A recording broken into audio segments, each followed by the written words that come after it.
देंगे तुमको।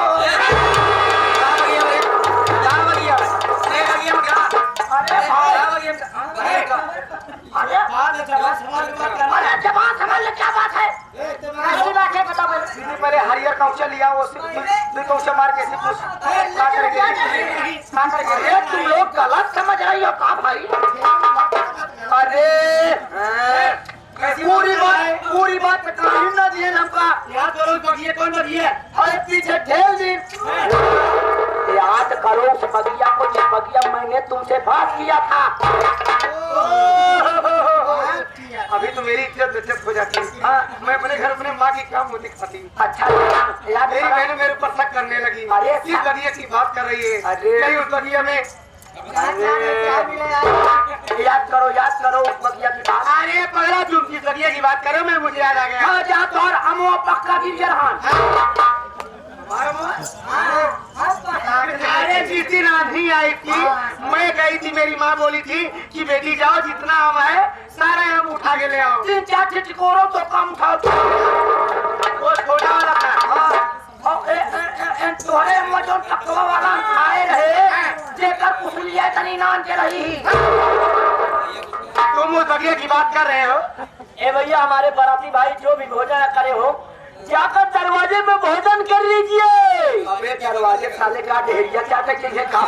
भोजन क्या साले खाना खाओगे, भोजन दरवाजे पे जाता। अरे बार कहावत हमारे बाराती भाई वो भोजन न करें, जाकर भैया आप लोग भोजन चल रहा है, जाकर आप लोग भोजन कर लीजिए। और जो भोजन न करे हो, जाकर भोजन दोहरा लीजिए।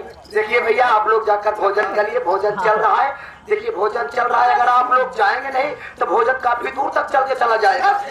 मतलब भोजन मतलब व्यवस्था है, आप लोग दोपहर में जाकर खा सकते हैं। देखो उस बगिया की बात है, आप हमसे बोले थे कि देवी जी हमारे पास कोई नौकरी नहीं है, कोई कमाने के लिए साधन नहीं है, एक पैसे का जुआ नहीं है, हम खाने बिन मर रहे हैं। मैं आपसे बोली थी दूसरे देख के काम चलाओ।